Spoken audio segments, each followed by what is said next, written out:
Call చేశారు. మీది ఆంధ్రాయేనా అండి? నాది ఆంధ్ర సార్, వెస్ట్ గోదావరి, ఏలూరు అండి. ఓకే, అడగండి. ప్రజెంట్ ఇప్పుడు హైదరాబాద్ లో ఉన్నారని హైదరాబాద్ అని చెప్పాను సార్.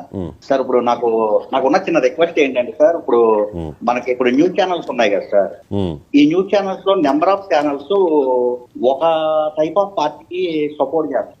ఇప్పుడు దీనివల్ల ఏంటంటే యాక్చువల్ గా నేను గోదావరి జిల్లాలో పవన్ కళ్యాణ్ మేము అభిమానిస్తాను, కానీ ఏంటంటే ఏ ప్రభుత్వంలోనైనా జరిగిన మంచి ఏంటి చెడేంటి అనేది న్యూస్ ఛానల్స్ చెప్పాలి సార్. ఇప్పుడు ఆ న్యూస్ ఛానల్స్ అనేది ఏముందంటే నెంబర్ ఆఫ్ న్యూస్ ఛానల్స్ కూటమి సపోర్ట్ గా మాట్లాడుతున్నాయి. అక్కడ నిజంగా గ్రౌండ్ లెవెల్ లో జరిగిన రియాలిటీ మాత్రం ఎవరికి చూపించారు. ఇప్పుడు జగన్మోహన్ రెడ్డి గారు లాస్ట్ 5 years చేశారు సార్. ఆయన ఫస్ట్ టైం సీఎం గా చేశారు. ఆయన ఒక సిపిఎస్ విధానాన్ని గురించి రాంగ్ గా మాట్లాడితే మనం క్వశ్చన్ చేశాం. మరి 14 years ఇంతకుముందు సీఎం చేశారు చంద్రబాబు నాయుడు గారు. ఆయనకి మన ఆంధ్రప్రదేశ్ ఉన్న బడ్జెట్ ఎంత, మనం ఈ హామీలు ఇవ్వగలమా లేదు అనేది కూడా లేకుండా ఆయన 14 లక్షల కోట్లు అప్పున్నప్పుడు ఇన్ని హామీలు ఇచ్చారు.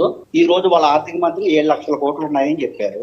ఇప్పుడు కూడా ఆయన పథకాలు అమలు చేయలేకపోతున్నారు. అంటే ఇంతకు ముందు జగన్మోహన్ రెడ్డి ఇచ్చినప్పుడు, మన శ్రీలంక అయిపోయినప్పుడు దివాలా తీసినప్పుడు ఇన్ని హామీలు ఇచ్చినప్పుడు కూటమి ప్రభుత్వం ఇప్పుడు దివాలా తీదా సార్. ఇప్పుడు మన ఆంధ్ర పరిస్థితి ఎలా ఉందంటే సార్, అమరావతి చుట్టూ తప్ప ఏం లేదు. లాస్ట్ ఇయర్ సీఎం గా చేసినప్పుడు చంద్రబాబు నాయుడు గారు ప్రతి సోమవారం పోలవరం అన్నారు. ఇప్పుడు ఆ పోలవరం ఏమైందో మాకు తెలియదు. మాట్లాడితే నేను చాలా న్యూస్ ఛానల్ చూస్తాం సార్. ఈ 1 year నుంచి ఏం జరుగుతుందంటే, ఈ ఏదైనా అడిగితే జగన్మోహన్ రెడ్డి ఇప్పుడు మీరు వచ్చారు కదా, మీరేం చేస్తారో చెప్పాలి కదా. మాట్లాడితే అమరావతిలో ల్యాండ్ తీసుకుంటాం, ఇంకా కూలింగ్ చేస్తాం, ఉన్నదాన్నే మీరు ఏమీ చేయలేరు, ఇంకా తీసుకుంటారు, దాన్ని తీసుకుని అమ్ముతారంట, అన్ని అప్పులు తీరుస్తారంట.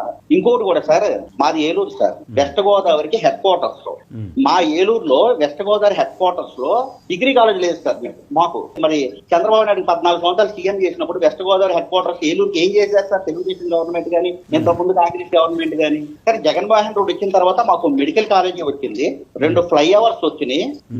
మా దగ్గర ఉన్న మా ముందున్న స్కూల్ కూడా సార్, నేను ఆ పిల్లల్ని నేను చిన్నప్పుడు నేను చూసేవాడిని ఆ పిల్లల్ని. ఇప్పుడు ఆ పిల్లలకి మంచిగా బెంచెస్ ఉన్నాయి, నీట్ గా చేశారు, వాటర్ ట్యాంకులు కట్టించారు, చుట్టూ ప్రహరీ కట్టించారు, పిల్లలకి యూనిఫామ్స్ ఇచ్చారు. నాడు నేడులో ఎంతో కొంత స్కూల్స్ డెవలప్ అయినాయి సార్. ఆరోగ్యశ్రీ 25 లక్షలు చేశారు.